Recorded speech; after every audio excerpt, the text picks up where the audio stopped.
Hello जी। Hello hello hello again. हमने पिछले एपिसोड में बात करी कि भी हमारे कर्म, हमारे आने वाले जीवन, हमारे जीवन की व्यवहारिक अवस्थाएं, हमारे लोग, हमारे माता पिता, भाई बहन, किस तरीके से हमें ये प्राप्त होते हैं। हम कभी कभी ये कहते हुए सुनते हैं कि भी आत्मा ने शरीर छोड़ दिया और नए शरीर में प्रवेश कर गई। बिल्कुल सही सुनते हैं, ऐसा ही होता है। हमारी मृत्यु से कुछ दिन पहले ही हमारा लेखा जोखा, जिस पर हम बाद में विचार करेंगे, 5-7 दिन पहले या कुछ घंटे पहले ही हमारे किए हुए आत्माओं का हिसाब किताब, लेखा जोखा हो जाता है और हमारी आत्मा को उस कर्मों के हिसाब किताब से ही बता दिया जाता है कि उसका अगला जीवन क्या है। ये हम बाद में बात करेंगे कि भी ये आत्मा को कौन बताता है और कैसे पता चलता है। आज हम बात कर रहे हैं कि हमारे कर्मों से हमें अगले जीवन की किस विशेषताओं और किस तरीके का प्रभाव होता है। हम बिल्कुल शुरू से बात करते हैं। अच्छे कर्मों से हमें अच्छे माता पिता प्राप्त होते हैं। जब हम अच्छे कहते हैं तो इसका मतलब है कि हमें इस संसारिक सुख साधनों को प्राप्त करने की समर्था रखने वाले माता पिता, कि हमें अच्छे स्कूल में पढ़ा सकें, हमें अच्छे कपड़े दिला सकें, हमें अच्छा भोजन दिला सकें और हमें स्वस्थ रख सकें।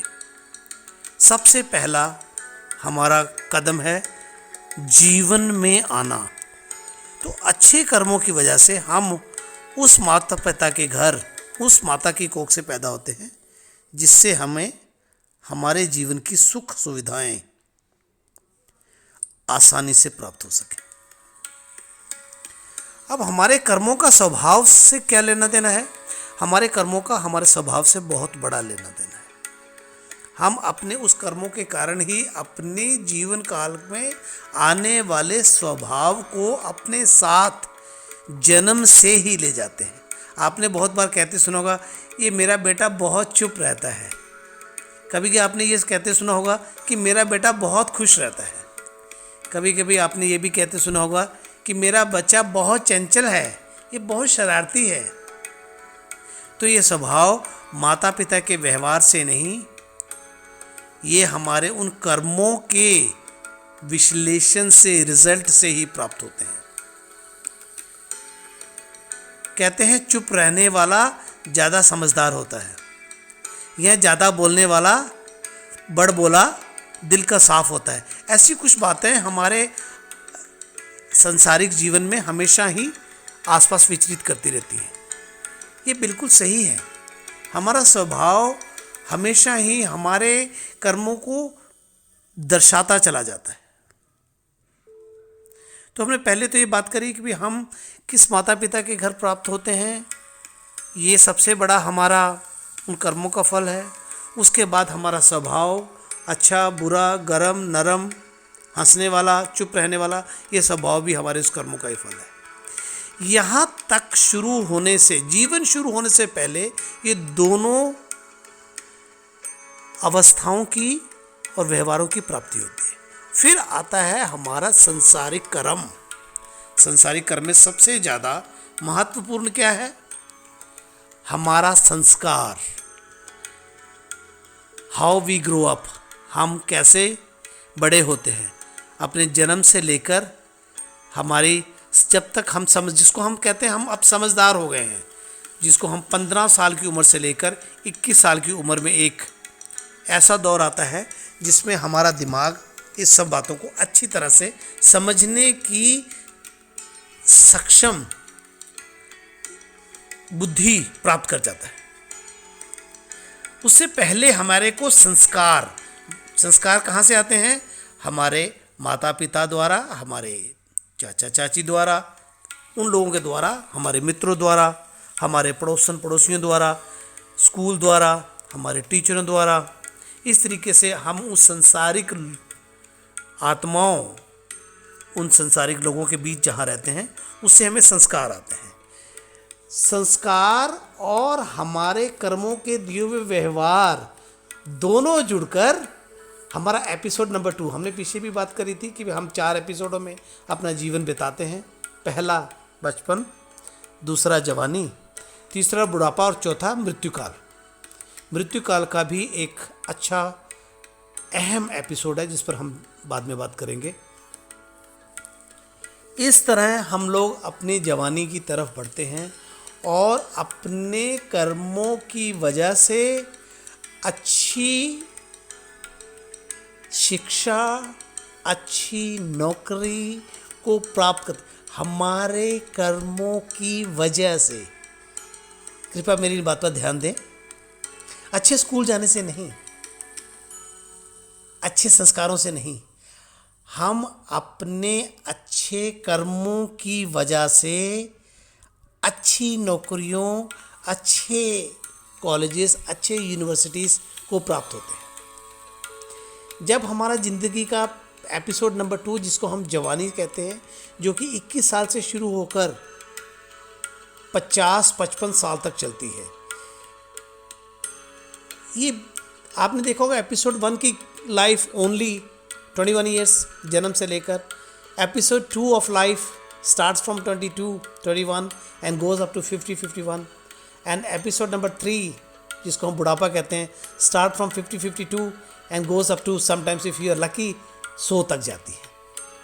और उसके बाद हमारा मृत्युकाल जीवन का कुछ हिस्सा हमारे 3rd एपिसोड बुढ़ापे के साथ जुड़ता है। चलिए, इस तरीके से हम अपने कर्मों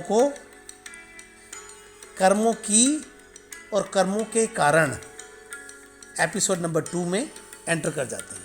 और फिर हम उस संसारिक वस्तुओं के 5 मित्रों की, सबसे ज़्यादा हमें उन 5 मित्रों की जरूरत कब पड़ती है?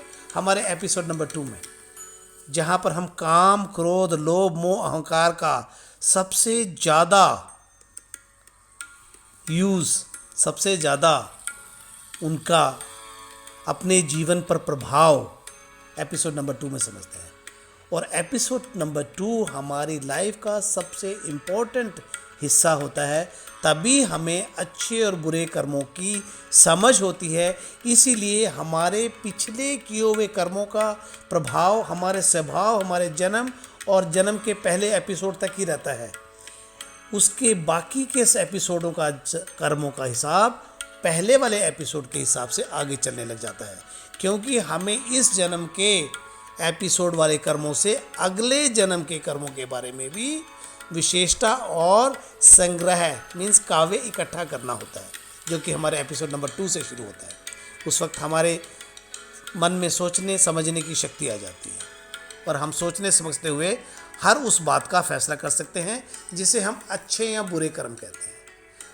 तो आज आपने मेरे साथ ये तो जान लिया कि भी हमारे कर्मों का प्रभाव हमारे जन्म से लेकर ज़िंदगी के पहले पड़ाव तक, जिसको हम बचपन कहते हैं, जो बचपन हम जन्म से लेकर 20 और 21 साल तक गुजारते हैं, और उसके बाद हमारा एपिसोड 2 जिसमें हमारे आने वाले जीवन के कर्मों के बारे में और गहराइयों से हमारे ऊपर छाप छोड़ते हैं, या हम उनके सहारे अपने आने वाले जीवन पर। और एपिसोड नंबर 3 जिस पर हम आगे बात करेंगे, उससे हम अपने आने वाले या पिछले किए हुए बुरे कर्मों को पश्चाताप कर, माफ़ी मांगकर उस परमात्मा से अपनी आत्मा को शुद्धि करने की कोशिश करते हैं। तो आज के एपिसोड में इतना ही कि हम अपने कर्मों की वजह से किस तरीके से इस नए जीवन में आते हैं, किस तरीके से जीवन का प्रभाव होता है, और हमारे इस प्रभाव से हमारे आने वाले सेकंड एपिसोड का कितना बड़ा हिस्सा हमारे आने वाले न्यू लाइफ स्पैन पर होता है। हम इसके बारे में अगली बार बात करेंगे। चलिए मिलते हैं अगले एपिसोड में, ये जानकारी लेते हुए कि हमारे लाइफ का एपिसोड नंबर 2 एंड 3 कितने ज़्यादा क्रूशल होते हैं। सबसे ज़्यादा अहम कर्म हम अपने episode number 2 of the life and episode number 3 of the life में करते हैं। चलिए मिलते हैं अगले एपिसोड में।